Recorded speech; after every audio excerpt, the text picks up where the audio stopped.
So big news coming out of the White House. Wait a minute, you can't just do that. I can't. Really? One of the pieces I'm of big news. shocked. There's big news coming out of the White House. You No, say? this is something that I know has been on your mind. Okay. All right. We have talked about on this show in the past the problems with America's birth rate slowing down. Yes. And I'm sure you've seen that the White House cares about this so much that they're offering they want to offer $5,000 bonuses for people who have babies. Right. And honestly, I wanted to get your take on that, not necessarily on the menstrual classes that they also want to offer, but let's just focus on the baby bonuses. Will it work to you? What do you think? It's going to work? No, because it costs more than $5,000 to have a baby. It's like you don't think that that's a compelling? No, I don't think that's compelling. Look, oh boy. I was going to say you can't pay me to have a child, but that sounds really mean and awful. But it seems to me to be such a stupid thing. First of all, it does cost more than $5,000 to actually have a child. So you're not actually getting anything if you got this, you're getting a child, which is lovely and wonderful and all that kind of stuff. But, you're not going to create a baby boom. Let's put it that way. At least they're focusing on some part of the process, right? Let's have the baby, but let's not worry about healthcare. Let's not worry about daycare issues. Let's not worry about education, but let's focus on the having of the baby, on the birthing. Yeah. And the creepiest part of that, by the way, was when he when he announced this and he basically said, "Oh, you men are so lucky." It's like, oh, that's just gross. You're lucky to have me. It's going to be the biggest sex you've ever had. Oh my God. Something like, we'll just leave it right there. Yeah.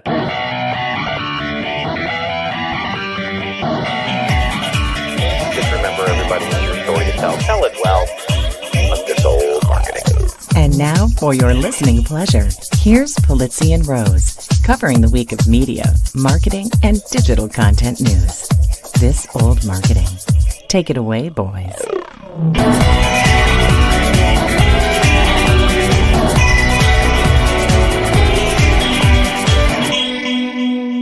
Well, hello, friends. Welcome to This Old Marketing, proudly brought to you by the HubSpot Podcast Network, the audio destination for business professionals. And I'm Robert Rose. Welcome to episode number 477. We are creeping ever closer to 500, folks. 477 for Friday, April 25th, 2025. And with me, as usual, my pal, my colleague, and a guy who would have totally gone to space with Katy Perry and Gayle King, Mr. Joe Polizzi. Happy draft day, my friend. Oh my God, it is draft day as we record this. Yeah. Do you have somebody in mind? By the way, to answer your question, yes.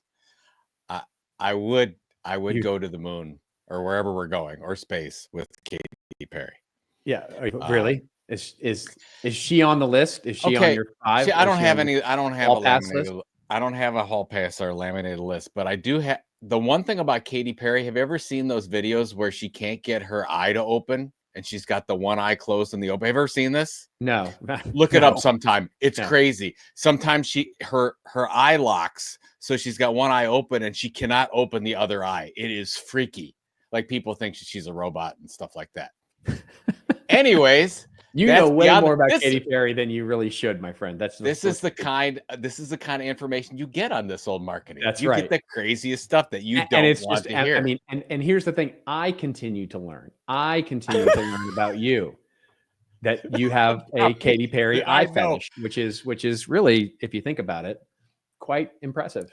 You do realize that we opened up. What was it? Content Marketing World 13, and I was singing Katy Perry's Roar. I mean, you do remember this, right? Was it 14? I don't know what it was. I don't remember. I did a whole run. I was running through the city of Cleveland, and Roar was playing. Oh, that's right. I do remember that video. Oh my gosh. Yeah. Yes, I do remember that. It was lovely.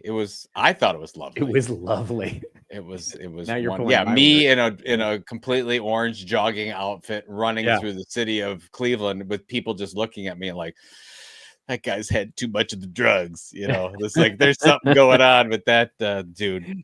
I actually thought, I'm totally off the reservation here. I actually thought to our opening, what about Trump coin? What if you give people who have babies Trump coin? Because then you have a long-term investment. You're like, hey, this thing might be worth hundreds of thousands of dollars in the future. Well, I don't think that's a question. I think that's happening. That is the. Well, I'm not talking about like leaders of other countries like getting Trump coin for the thing. Sure. And I don't know anything about that. I happening. wouldn't even suspect that leaders of other countries are buying Trump coin in a way to curry favor with. Who you got? What position are the Cowboys drafting in? So my guess is if and I always get his name wrong. Jerry Tetroa? Jones. It's Jerry Jones. What? I'm just talking about your fearless leader, Jerry Jones. Yeah. Well, you're asking me what position? Who we're going to take at 12? Yes. Who are you going to take? I think it's that, and I always get his name wrong. I think it's Tetroa. It's the receiver, wide receiver. If he's available, 12. I don't very light draft. There's not a lot of blue chip candidates in this draft. Not a lot of depth. I've heard that there's not a lot of depth in this draft, which is why the Cleveland Browns, who are selecting at 2, are getting a lot of phone calls. Because I guess that you got the first. I think you're going to take. I think you're taking the Sanders kid. I think you really are. No. Yeah. No. Okay. Here's why. Let's just say, because you know what, you're probably going to be right, and I'm going to be so horrified. But here's the thing: whoever's picking one's going to go with I think Cam Ward, the quarterback. Cam Ward, yeah, Cam's going number 1. So that's going number 1. We know that. So basically, what we don't know is who the Browns are picking at 2. Yeah, they have 2 amazing athletes and wonderful people to choose from. You can go with the one kid who's number 1 wide receiver and number 1 cornerback, plays both ways. Unbelievable that's talent. Right. That's who you're going to. I forgot about him. Yeah, I know he's. So they're between that guy and Abdul Carter from Penn State, who's like the next Myles Garrett and rushing the quarterback. That's right. And if you had Abdul Carter and Myles Garrett rushing the quarterback on the same line, it's pretty good. Pretty potent defense, especially when you can't score points. So where you need a really good defense, if you will. But yes, great point. Those are great points. I'm sure, even though there are 2 amazingly talented people there for them to take, they will do something stupid and screw it up. I'm sure they will do something and screw it up, like take Shadur Sanders, who, by the way, great quarterback, will probably go. Is he though? Is he? He makes all the throws. I'm not convinced of that. I'm convinced he's got a great marketing team, but I am not convinced that he's a great quarterback. What? I don't know. He feels very. What do Browns fans know about quarterbacks? All I know is I've only seen really bad quarterbacks, except for like your a bar 6 is low. week stint. There's no doubt about that. Yeah, of Joe Flacco. 6 weeks of Joe Flacco. That's the best quarterback play I've ever seen, outside of Bernie Kosar. Yeah. So, but now we're going back. We're going back 40 years for Bernie. Oh, there you go. Well, we'll know. We'll know. Yeah, we'll know soon. We'll know soon. Tonight's the night. Tonight's the night. I'm excited. I don't watch it, but I do follow it. So I sort of have notifications set up on my phone. So I'll be getting notified around for the first round tonight, and then the second round tomorrow. And then over the weekend you'll get the third and fourth rounds. It's weird how, I think that you're probably like most Cowboys fans. I think you're like, oh, whatever. It's not. In Cleveland, this is bigger than Christmas, draft day, because we don't have playoffs. We certainly won't have a Super Bowl. We have nothing, but we have hope, and our hope is built around these 3 days of the draft.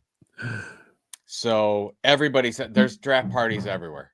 It's, draft party. Oh, okay. All right. Oh, yeah. I'm sure there's draft parties in Dallas as well as in here in LA and stuff like that. Not like Cleveland. It's not like Cleveland. I can imagine.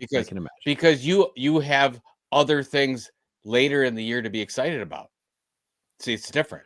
Well, we do not. Yeah. We do. Yeah. No.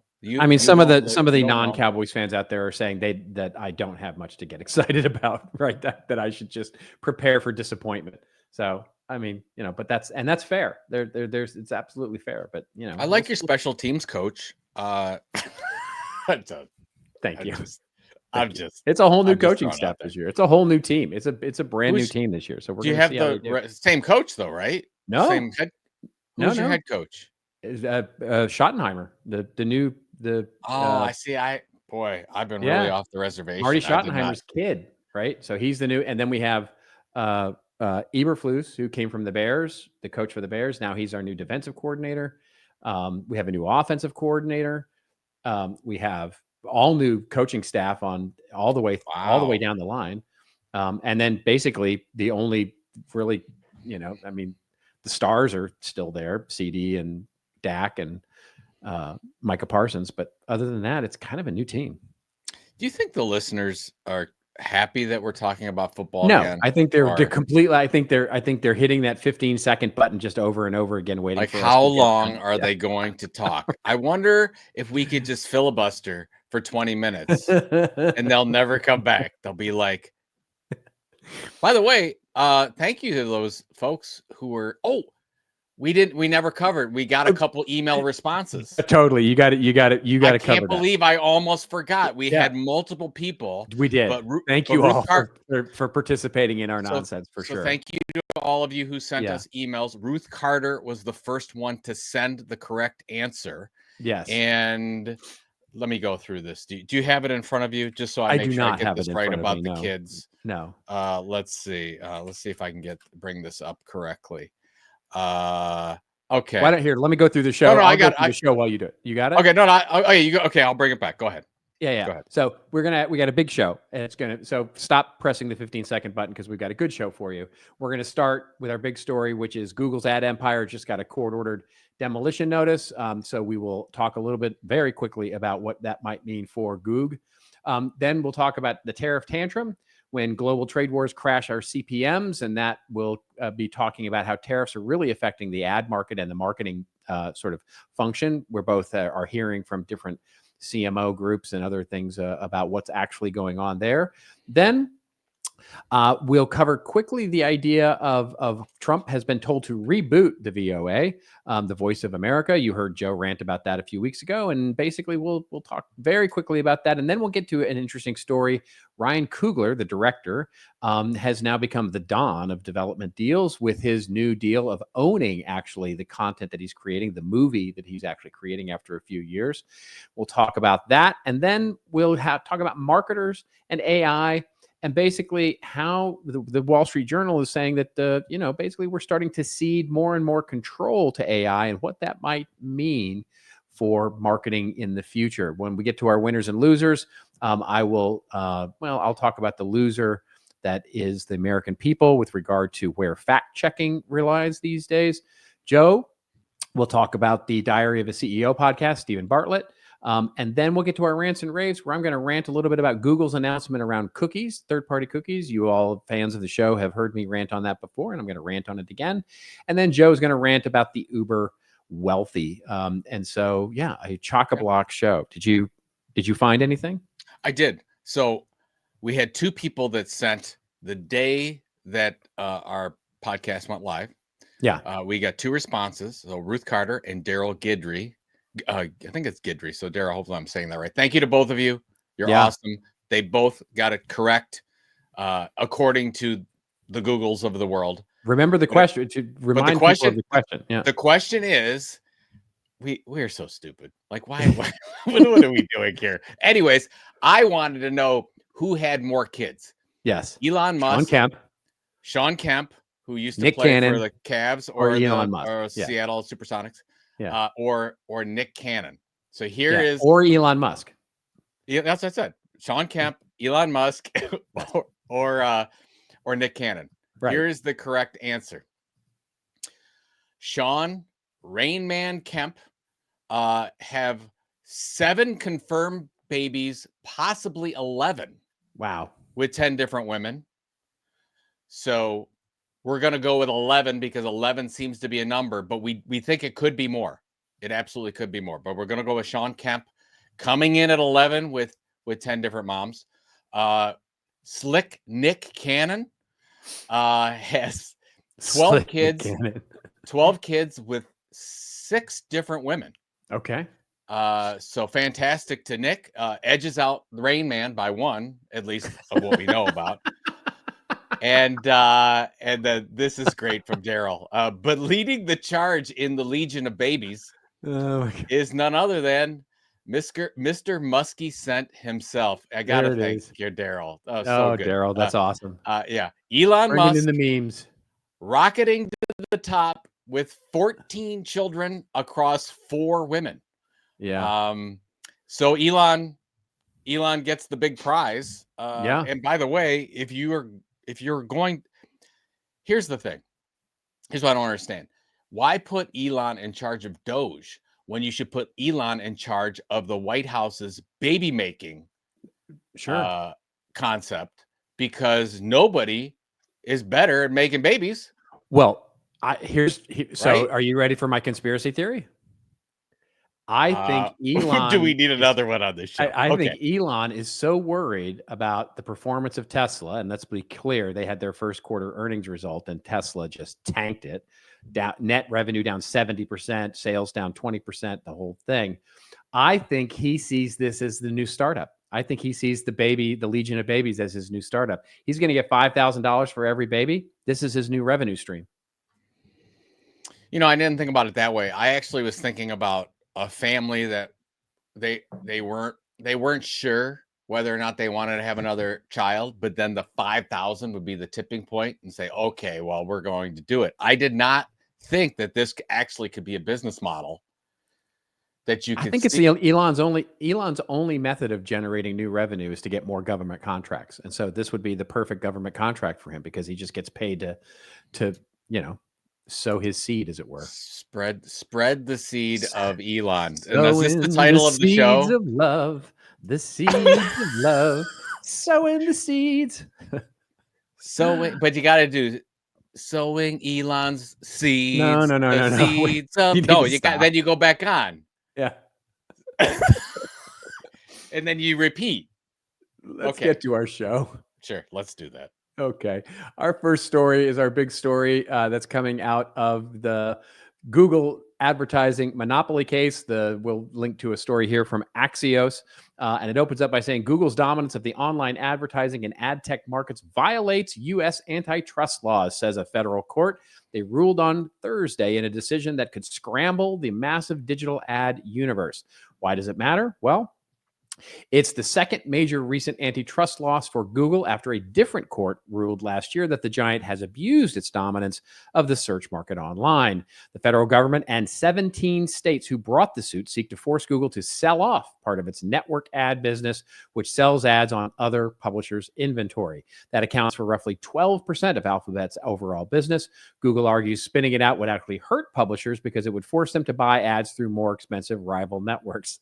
That's some argument. Anyway, forcing Google to give up its ad tech arm would be punitive, says Axios, but wouldn't fundamentally change Google's business. But the court drew a distinction between the markets for advertising exchanges and ad servers, where it found Google has an illegal monopoly, and the general market for display ads online, where it found Google does not.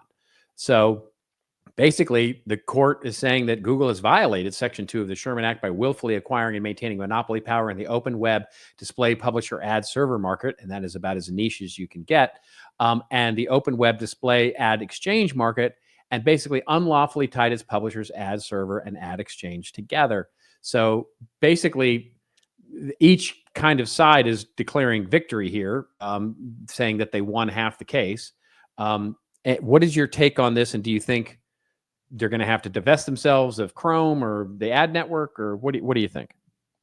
First of all, I am completely surprised that this is going on.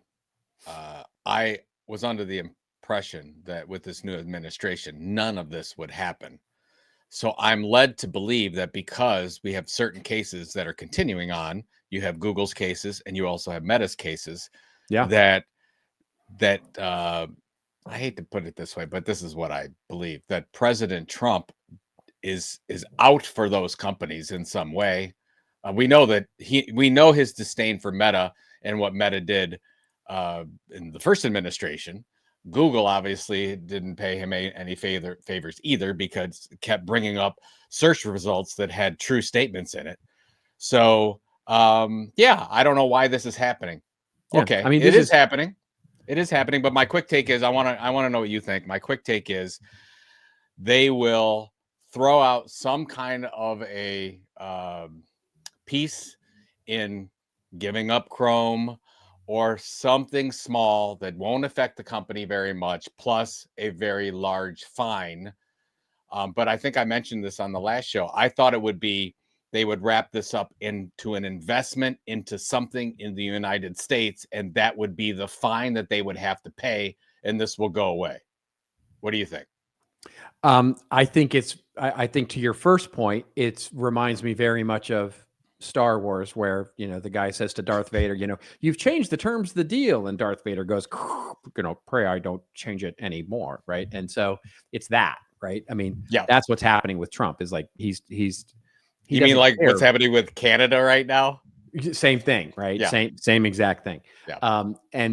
But as it pertains to what I think will happen, I don't think they're going to have to divest themselves of Chrome. Although OpenAI has been like, hi, we'll take Chrome if you don't get it anymore. Like, we'll take it over, which is its own interesting story that we could have covered, but are not, because it doesn't seem real yet. But I believe that what's going to happen is they may actually divest themselves of the publisher network.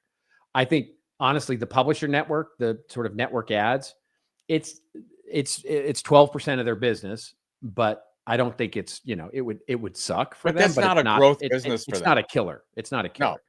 No. So you're saying they can give up something that's not a growth area. It's not going to hurt Google, but it'll look like a win for the government. Totally. I think that's exactly it. They give up they just sort of give it up to other ad networks, which, by the way, is where most of the lobbying is coming from, or some of these other publisher ad networks, the sort of programmatic ad networks that are out there that, really and this gets to my rant later when I talk about third-party cookies.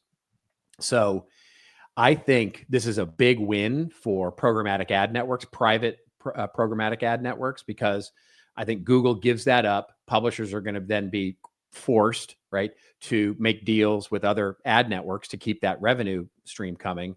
Sure. It's pretty rich that Google is saying that it'll be more expensive. With more competition, it is likely not going to be more expensive. It may actually be interesting in for the publishers. The argument, which Google maybe should have made, is that I could see it being lower revenue, right? Because if you start splitting all that up in the competition, it's going to be a lower price for publishers to be able to charge for those ads on the network. Therefore, there will be lower profits to be made. So I don't think it's going to cost the publishers more. I think it's going to basically result in maybe perhaps lower revenue for publishers, because the cost will be more equalized, right? So it'll be interesting to see what happens there. But this is a huge win for the ad networks that have been struggling over the last few years. Yeah, we'll see what happens. I'm just surprised. That's my take. No, I'm very surprised. As well. I can't believe any of these antitrust issues are going through. Yeah. And that would be, it was the number one thing that I said, this is clear sailing for all these businesses. This is the time to take, even though all this stuff happened in the past. I mean, it does show that I think there is still goodness and people who are trying to do the right thing at the Department of Justice. And so I think you had a great take. This has nothing to do with goodness. It's about money. This is about money in somebody's pocket. Fair enough. All this is, and we just don't know exactly where the money is going to go at this point. Fair enough. Well, I thought I taught you this. Oh God. Here we go. Yes. Let's get to something else that we agree on here with regard to money. And that is another story coming out of Axios, which is tariffs hang heavy over the ad market. The headline here that we'll link to in the show notes: a change in stock prices for select media companies is sort of the headline, where they're showing sort of the downturn in all of that. I'm not sure that's all entirely due to tariffs, but okay. It's steep, like the rest of the stock market has been steep. But the article opens up by saying President Trump's economic policies are starting to weigh heavily on U.S. ad market, which was just starting to stabilize after years of pandemic era volatility. Boy, that is just the wrong. That sentence is just all sorts of wrong. But anyway, in addition to economic turbulence, ad-supported companies face very difficult comparisons from last year, which will make it difficult for media and tech companies to meet previous growth projections. 2024 marked the fastest year of U.S. ad growth spend since 1983, per analysts at MoffettNathanson, thanks to presidential elections, the Olympics, and AI-driven advertising advancements. The country's most prominent media and advertising analysts have started to forecast significant slowdowns in ad spend this year. And it goes through a number of bullet points talking about different companies that are talking about, their decrease in ad spend this year, based on the tariffs. I definitely have a take on this. I wonder what yours is. Yeah, I would like to hear. I know that you have been talking to some chief marketing officers. Purposely. I have been getting I've been getting a number of emails from people that basically say it feels like it's going to get really ugly really fast, and it's tariffs or not. It's the uncertainty more than anything else. We don't know what the rules are going to be at any particular moment, and so because of that, we have to hold back our marketing budgets. That's sort of what I'm seeing. And that means that people that were going to get hired in many cases are not getting hired. Any of the future plans of hiring and bringing on people and new initiatives seem to be put on hold. And normally that if you're in, let's say something like a COVID or something where, okay, we got a vaccine, we see the light, things are getting better, but we're not seeing anything that shows it's going to get any better. So we stay in this area of uncertainty, and I'm concerned. I'm probably more concerned over other industries out there. Like I know one of my really good friends is going to have to close his business because of the tariffs. Yeah, manufacturers are feeling manufacturing. Yeah, he's in so manufacturing ironic, distribution. Right? So ironic. It's just terrible. Like, you had a certain thing that cost a couple $100 and now it costs $1,000. I mean, it's just ridiculous, the things that are happening. But specifically for marketing, I don't have any good news until we see a light somewhere that I'm not seeing. Maybe you are. What are you hearing? What I'm hearing is sort of a tale of two cities, if you will. What I'm hearing from my friends who have direct connections into large companies that have big ad budgets, so the CMOs in that particular case, it was one of my friends who is very well connected into that CMO space, emailed me, and I asked him what he was seeing and thinking, and he said what he's hearing. And associate this with whatever part of the anatomy you feel like. But he said, what it feels like now is a slow clenching. So I thought that was a beautiful way to describe it. Sounds like the title of our show here is Slow Clenching. Slow clenching. Thank you. There you go. There you go. So that feels right to me in terms of ad spend. I am seeing some light, as we talked about on the show, in talking with people, that they are redirecting more, and some of this is AI driven as well. They are redirecting more of their marketing spend, if you will, to owned media and organic content. And the reason for that is because advertising is super expensive.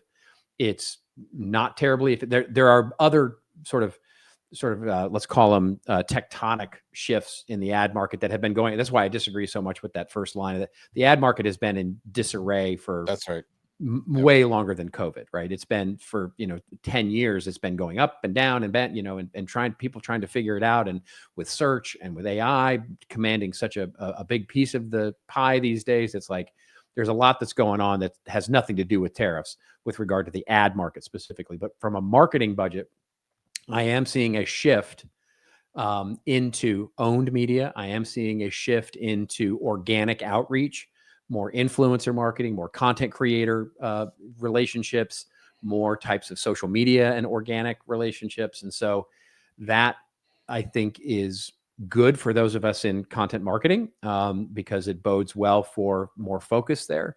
And I think it also bodes well for those who have been investing in that, taking the long-term investment in those kinds of things, because they may start to pay off now, right? So that's what I see mostly. I love that second part, and I hope that that's true. I mean, I do too. historically, Some of it is aspirational, and sort of, hopeful thinking with me, but I don't think it's confirmation bias. I think I do see some of that shift actually happening. well, we're old enough to remember. I remember 01, 02, 03 really Sure. well from a Yeah. marketing standpoint, and of course 08, 09 Yep. into early 10 from a market. And what we saw at that time was a heavier focus on internal communications. Yes.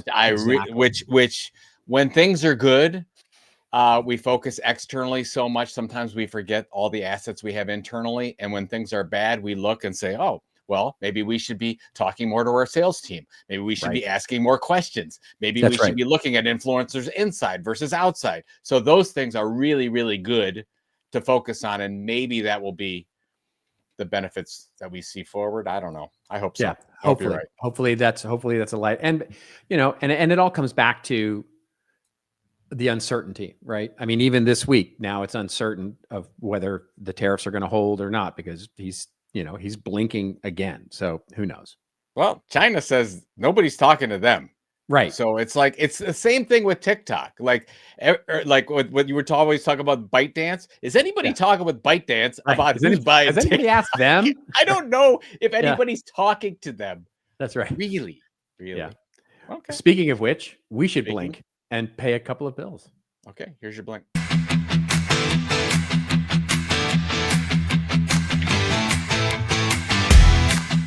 You don't become the world's most valuable women's sports franchise by accident. Angel City Football Club did it with a little help from HubSpot. When they started, data was housed across multiple systems. HubSpot unified their website, their email marketing, and fan experience into one platform. This allowed their small team of 3 to build an entire website in just 3 days. The results? Nearly 350 new signups a week and 300% database growth in just 2 years. You want to kick off some great marketing? Visit HubSpot.com to hear how HubSpot can help you grow better.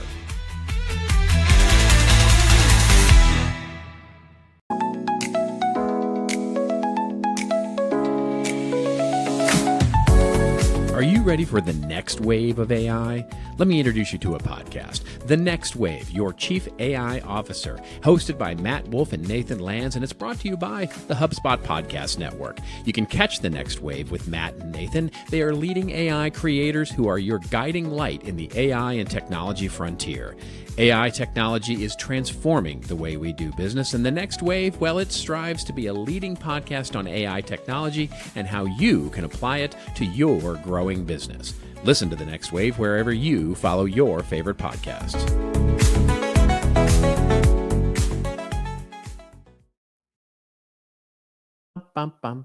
The one, I have to throw out some kudos to you. Man, I think everybody knows that you put those commercials together. And when we've never submitted a commercial to HubSpot that hasn't been accepted.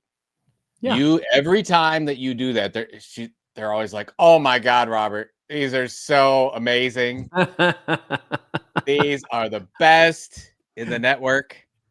Yeah. So. Well, here's the thing. They're not really set up for video, right? They haven't really gotten the memo yet that video podcasts are kind of the thing. And so we sometimes get audio, which we didn't this time, as you can tell, with the voiceover being me. And so mostly we just get scripts. And so we not only have to create the voiceover for because what they're really built for is for that live readout, right? So they're really built for podcasts that do live readout ads. Like they literally pick up the piece of paper, the host, and goes, hello, and this is the ad for HubSpot. And we will, and it's like they do that. And so we just wanted to put a little production quality in there. I think you're doing great. I think that you're Yeah. going above and beyond the call like you always do. Well, I care about this show. That's You what I do care care. about. I don't care know about why the you show. do, but you do. Thank God you do. That's all I can say. No. I really care. I was at the dentist this morning and Okay. I'm like, I have to rush back because I got to set up for this old marketing. We're almost at episode 500. Yeah. What do we don't even know what we're going to do for We got to do 500. something cool. Yeah, we got to do something cool. Yeah, we're probably going to have an hour-long show. That's probably what we're going to do. Yeah, All probably. Right. We definitely will have an hour. It was going to be something like an hour. All right. Remember was it 300 that I got us the I got us the Gary Busey thing, which is still one of my favorite things ever about this show. It's one of my favorite things ever. That was awesome. That he sang us a song. He did a little song for us. It was so good. Maybe we do that. How can you can't top Gary Busey? So it's tough. It's a tough one. It's a tough one. There are some people on Cameo though that I might be thinking about. Yeah, it might be fun. Jeez. Okay. All right. Yeah. Okay. Let's get to this very quickly here because I know you talked about this in a rant a couple of weeks ago. 3 weeks ago. Yes, it was 4 weeks ago. And the story we'll link to is an Axios story. But basically, a judge has ordered Trump to because he killed the Voice of America, the whole radio network that has been in existence for 75 years or something like that. And basically he said, no, you gotta refund it. You gotta not refund it, but refund it. Like it has to be funded again. And basically, hopefully the VOA comes back and it's all good. We'll see, like so many other things. I think it's all up in the air about whether or not they will actually comply with judges' orders. Which just seems like a strange thing to say in modern world, but there we are. What do you think? Yeah. So my quick take is it was 80 plus years, and of course was started back then during World War II to fight Nazi propaganda, and has been doing so. Fight, kind of to send our message out to the world to build a fan base. So really, really important stuff. The problem is, and here I've been through a number of where you have a brand, you have a magazine brand or you have a media brand, and it's killed. And then somebody said, no, that's not right. Let's bring it back. It never makes it back. Yeah. There's so much destruction happens. And that's true. First of all, I want it to come back, but let's be honest. It stopped producing content. Those people are have found other jobs, other opportunities. They've all moved on. It's been weeks and weeks. They just thought it was over. And I'm scared that it's done. Now I love this. Great point. News. I love that it's come back, but honestly, the damage has been done. It's almost like, even though TikTok is doing just fine, when all this stuff back and forth has happened with TikTok, they lost a ton of executives. We talked about this a couple weeks ago. Yeah. Like they've lost a lot of talent. It's tough to come back from that when you lose all that talent. The same thing is here. I'm afraid maybe it's too little too late, but fingers crossed we can get this thing back going again. But again, somebody sent me a note because I put this in my Orange Letter newsletter, and they got back to me and they said, but what does the United States stand for to send out the content? And I'm like, that's a good point. Yeah, that's right. I don't know, because really the mission. Yeah, maybe it's better off. Maybe it's better. The mission of the United States, the content mission or the editorial mission of VOA has clearly changed because of the new administration. Like it or not, we can all agree that it has changed. Since it has changed, what does that mean for VOA? It might mean no publishing. Maybe you bring this, which is why it was always a puzzler, right? I mean, why wouldn't they just change the editorial instead of kill the thing, right? I mean. Okay, well, maybe it's better that it's been killed. Stupid is as stupid does. Yeah. We have no political take either way. Anybody listening to this show for the first time, we're right down the middle. We have no political take either way. Yeah. Okay, if you believe that, I got a piece of land to sell. Private Gump, you're a genius. Have you seen the? Every once in a while, I'll see a clip on Facebook that has they do the AI of the babies of famous movies. Oh, And I it's saw cute. Yeah, yeah, Forrest yeah. Gump. Yes, yes. I'm like, it's really amazing. It's It really really is, because you it's can see it adorable. right Yes. away. Yeah. That's the reason why AI was created, for just that kind of thing. Well, it So was I so could funny. I see saw a little bunch of posts babies of my favorite movies. yeah, the feed. I don't know if you saw it in your news feed week about how Sam Altman came out and basically said, saying please and thank you in AI is costing money, right? I Where did it's see like, that.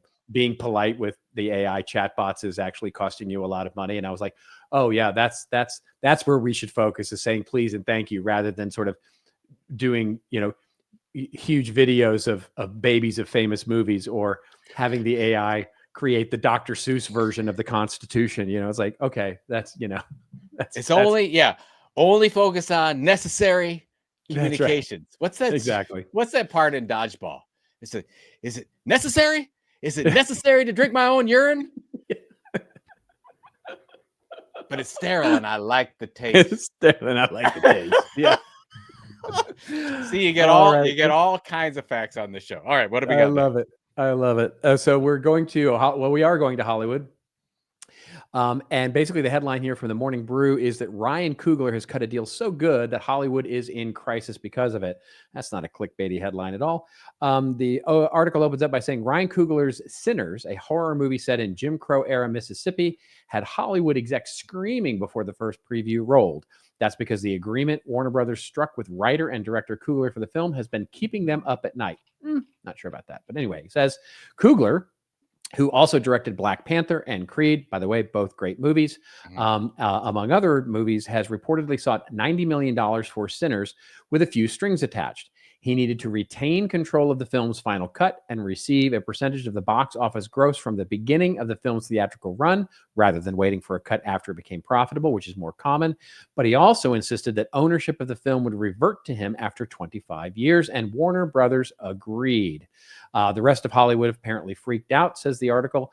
The lifetime long-term value of our film properties is what makes a studio, an anonymous executive told Vulture. Insiders worry that this deal will create a precedent and cannibalize the value of a studio's library, which continues to earn revenue through licensing and distributing to other and different channels like pay-per-view. And basically, another unnamed exec said this deal could be the end of the studio system. Basically, it then goes on very quickly here to say Coogler's past movies have earned a bunch of money, $1 billion, in fact. So I definitely have a take on this. What do you think about this? So you know this, and we've talked about it. So you have the better take. I saw this and said, why not more creators out there first of all, if you're creating content for a brand or a media company, you usually just play by their rules, but what I liked about this is you don't have to. You could do things like, hey, you pay for this, I give it to you for a year. I want the rights to use it for X period of time after, or this, or something kicks in after. Like, I want creators and marketers to start thinking differently about their content partnerships, that it doesn't always have to be the way the person buying the content has done it in the past. They just don't know any different. It's just the same thing. It's just like, why does everyone shoot their free throws in basketball the way that you see everyone shooting them? And when Rick Barry shot them granny style and was one of the best free throw shooters in the world, just looks weird, right? It's just different. It's just different. We're not used to it. It's okay to be different right now. It's okay to ask these questions. It's okay to put these things in, because believe it or not, a lot of the people you're working with will say yes. Now, all that said, you're saying that this is not a big deal, right? This is something that's been done in the past, right? Well, okay. So the answer to that is yes and yes. Okay. And so what I mean by that is, so the idea of the first two deal points there, which is that he gets a percentage of the total revenue, not just a percentage of the profits. That deal has been being made for, I don't know, 30 years, 40 years, especially with bigger stars, right? So with your big stars, they get a percentage because there's a whole meme that has been going around for 30 or 40 years about Hollywood math, right? About how the movies never turn a profit. And so actors who took those kinds of deals, or writers who took those deals, or directors who took those deals, basically never got any money because through the Hollywood accounting system, the movie would never make a creative costs, marketing costs. You dump all sorts of things on it. It would never turn an actual net profit. And so basically a lot of the bigger stars, your Tom Cruises of the world, your Steven Spielbergs, George Lucas, many of them would basically make deals to say, no, it's a percentage of total revenue. And that has been around for a long time. It's, it takes you got to have clout, you got to have power to be able to command those kinds of deals. But that's been around forever. The part about and of course, creative control has also been around forever with your more auteur directors and writers and stars. So the final cut stuff and the percentage of profit, that's nothing new under the sun. What seems to be at play here is the sort of reversion back to ownership to the content creator after 25 years. And what I would say is that that's maybe new. It's a little newer, let's call it that way. My understanding is that there are already directors who have that kind of deal in Hollywood, although maybe not as noisy or as I believe Quentin Tarantino has that kind of deal for his kids. Basically, the movies go back to under his IP rights after 25 or 50 years or whatever it is, and it's basically for his kids. So his kids will have a legacy of income and an asset, right? Nice. So I believe that deal is not necessarily novel. Let's put it that way. The other part that I would point to is that the mass protestation by whatever executive that is sort of like, okay, that feels to me very PR agency driven. I don't think this was an actual executive that actually said this. I think this was because they're trying to make this a thing, right? But honestly, if you think about it, where are we today?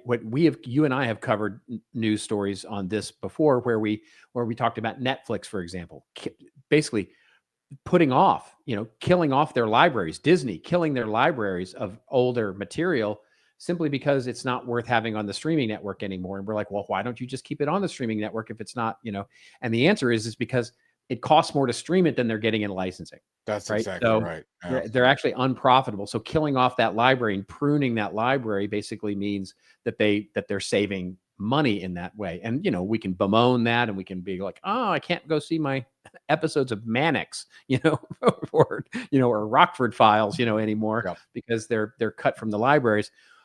And clearly when Warner Brothers makes a deal like this, they look at that and go, yeah, 25 years from now, we're not going to care about this movie, right? This movie is very topical.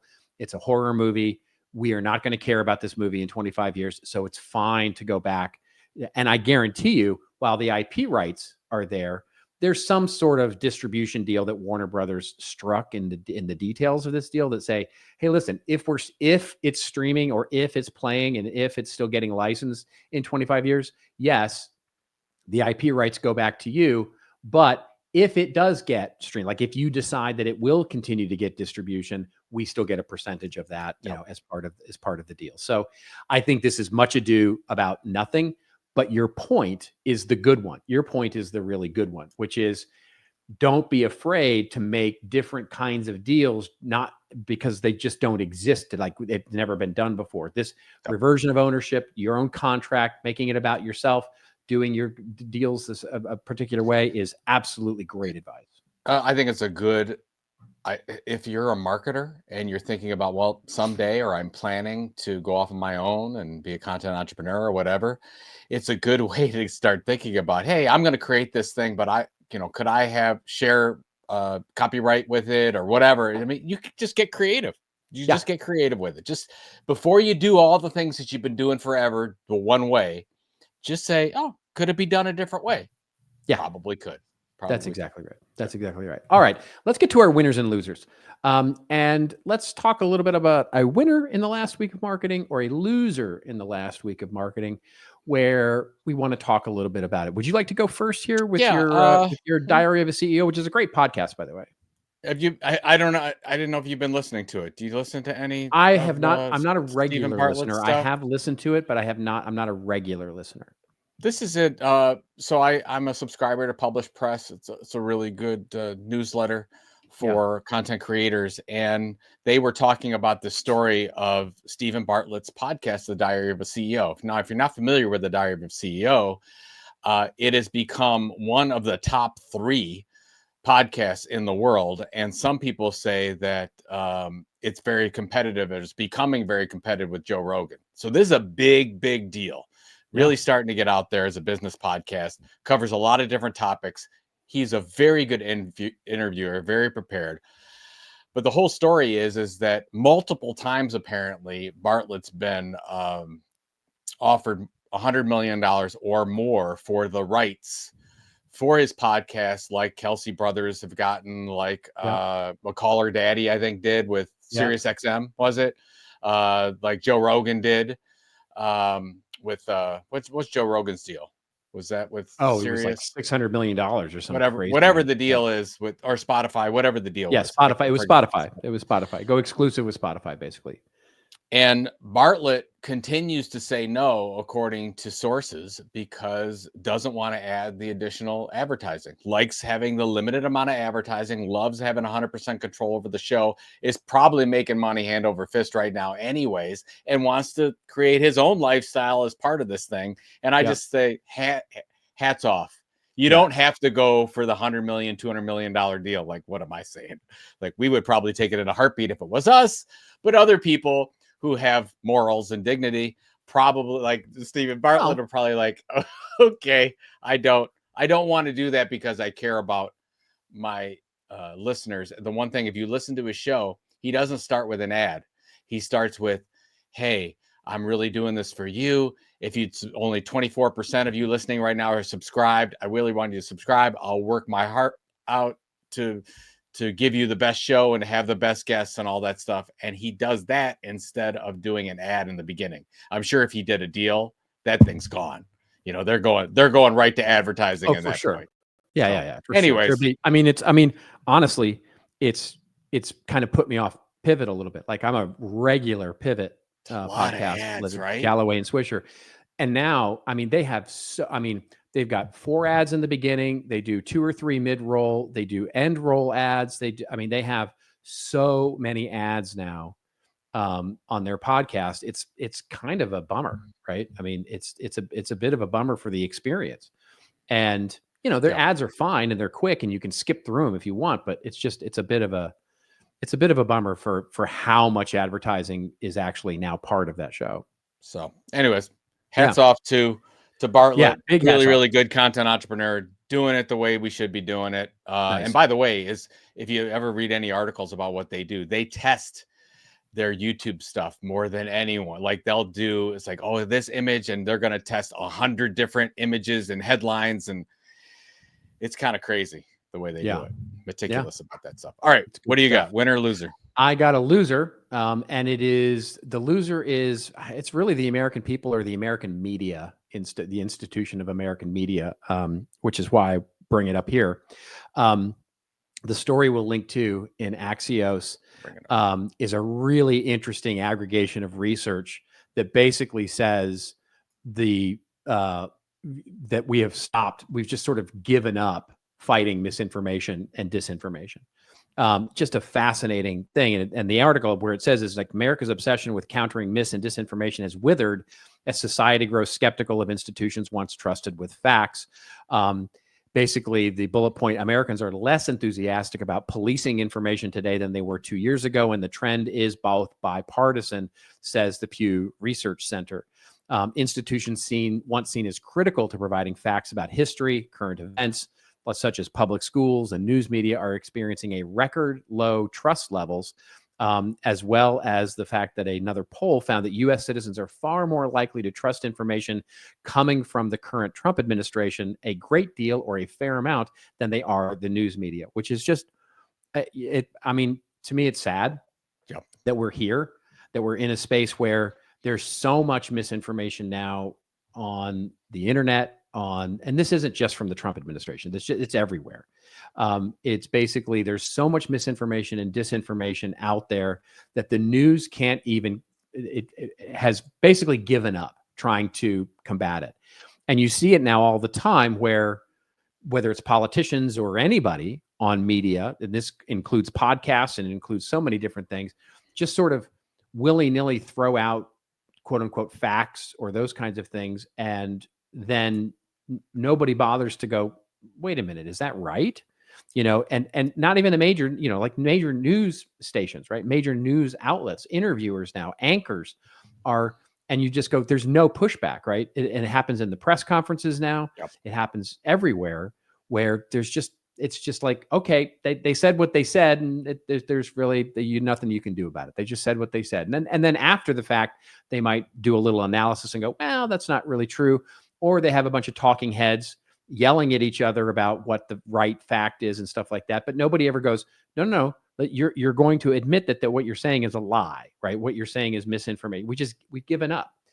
Here's where I think it's important for marketers to understand, because what it's doing to marketing, and you can see this in your YouTube feed, you see it in your social media feed, where getting attention to our content, getting attention to our marketing is now becoming either yell or be provocative or just really get clickbaity.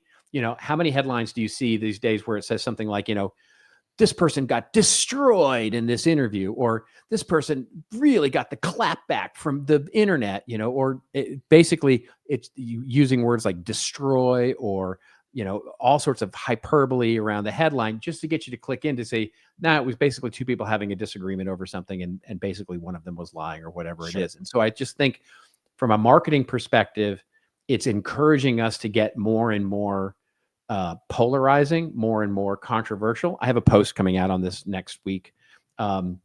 So it's top of mind for me, but I think the loser here in our sort of ambivalence and sort of our apathy toward this is we are the loser. We are ultimately the loser here. And I'm putting this at the feet of mainstream media because they have the opportunity to your point earlier, turn away from the money and actually get to something valuable and interesting and trusted.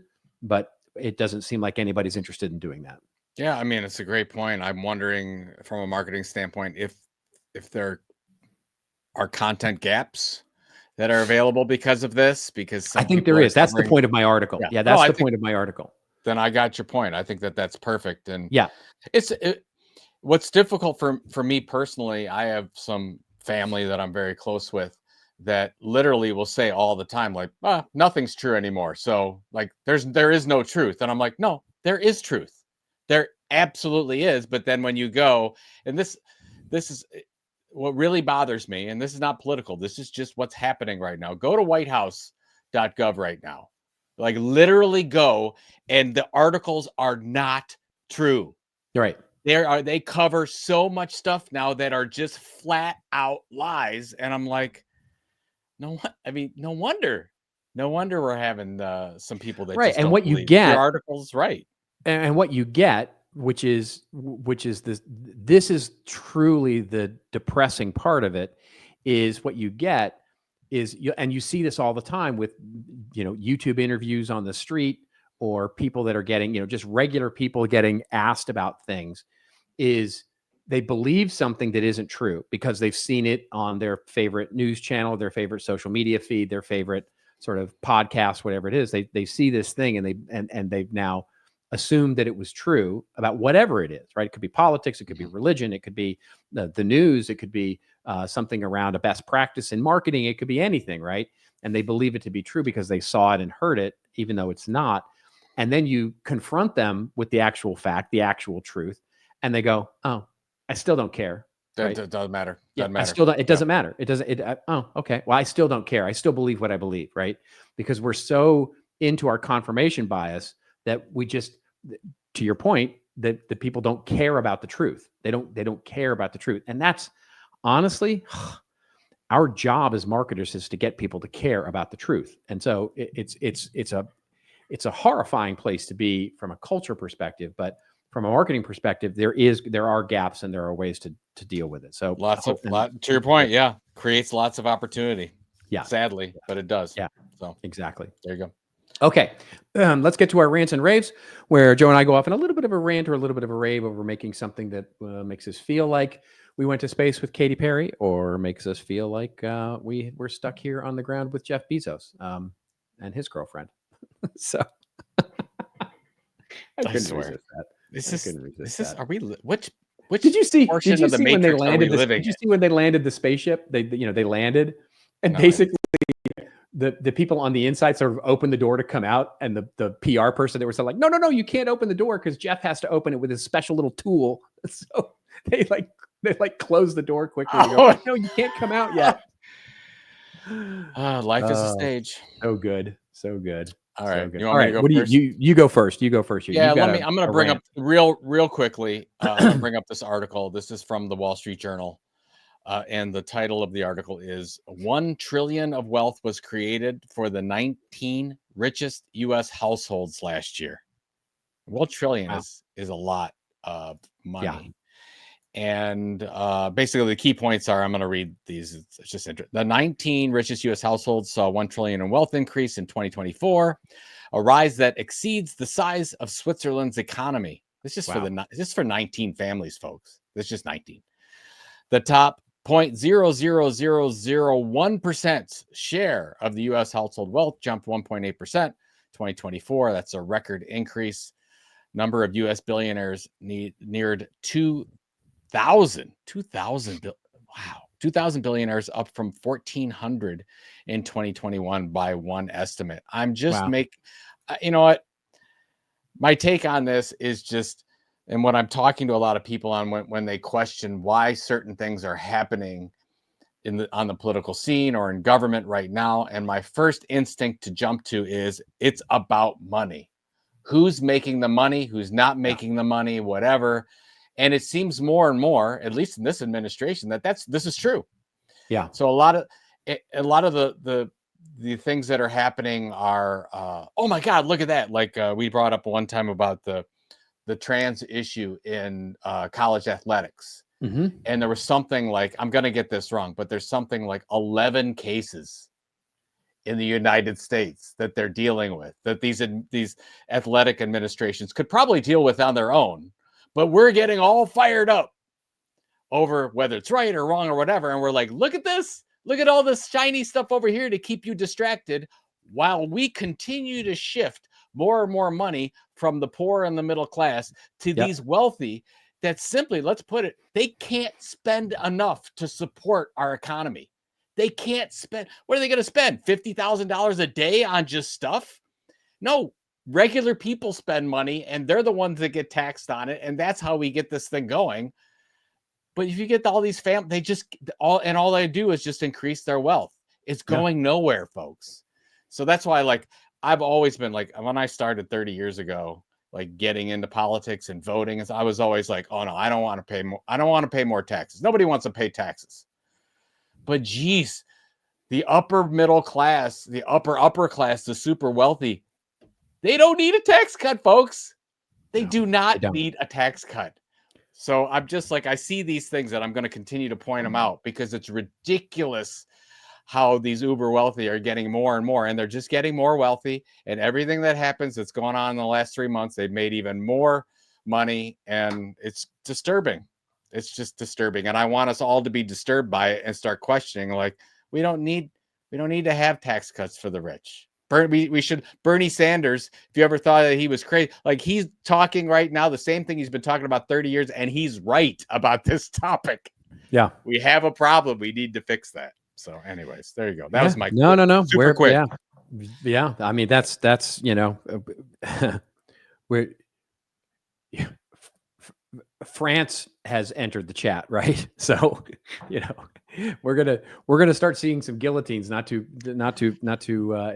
recent. It's concerning. It's we've always had this wealth gap, and it's getting worse and worse and worse. But that's the thing. There is a breaking point. There will be a breaking point. There will be a breaking point where we'll all be in the streets singing, Les Miserables, right? Well, I mean, it's not a bad musical. So if we had to sing. If we had to sing something, maybe Come From Away be another good one. Of course, Hamilton. I mean, you got some good choices, but Les Mis, solid choice. Solid choice. Solid choice. All right. What do you got? I got a quick rant here. It is about Google. And so we opened the show and talked a little bit about Google's antitrust thing. Well, what also got a little bit buried under the news this week was Google finally came out. So for those of you who are frequent listeners of the show, you've heard me talk about this for 5 years. I have talked about this idea of the third-party cookie and the way that, surveillance-based advertising, surveillance-based marketing. And I have written posts on it, and I've written white papers on it, and I have written all kinds of things about it on the assumption that Google was going to be good to its word and really deprecate and really kill the idea of the third-party cookie, really putting the focus on first-party data, putting the focus on owned media, putting the focus on how do we deliver value, how do we get out of the idea of surveillance-based advertising and programmatic advertising and all that sort of targeting that has happened over the last 10 years as that has become sort of the way.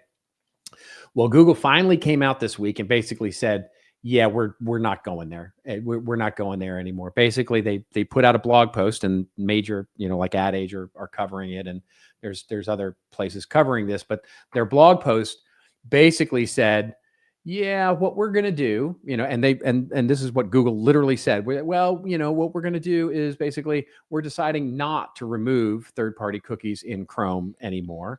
And we'll see what happens with regard to whether they have to divest themselves of that or not, but we're not going to remove third parties in Chrome. And instead, we're also not going to have you opt out either, right? In other words, much like Apple did, where it was sort of a default opt out, and then you had to opt into advertising or tracking based on what you were doing. They're not going to change that either. Instead, they said, we're going to offer quote unquote new user experiences, quote unquote new user experiences. And that sounds like a nice thing, but no, this isn't that. This is basically, they're under serious pressure from the FTC. They're looking at, they're mad about it. I'm sure they're looking at losing a lot of their advertising revenue as a result of this, which would include search advertising, which would include the ability to track people using third-party cookies. And so the whole, and the irony of this is that the blog post is actually on their Privacy Sandbox blog, which forever has been all about how they're going to introduce things like clean rooms and how they're going to introduce things like privacy and the deprecation of third-party cookie. It was all about the privacy idea. And basically, it all comes back to them punting the hard work of real privacy, return the value to the user, return the value to the consumer, and conveniently protects Google and its own advertising business, independent of whether or not they have to divest themselves of the ad network or not. And then for publishers, for advertisers who have invested in developing all these new strategies to do owned media, to do first-party data, privacy first, GDPR, all those kinds of things, because honestly, your competitors are not. Your competitors are now going to continue to use programmatic and surveillance-based marketing and cookie tracking and all those kinds of things. And so it actually sort of puts us all into a bad place for those of us who have been working hard to create strategies that really go around these things.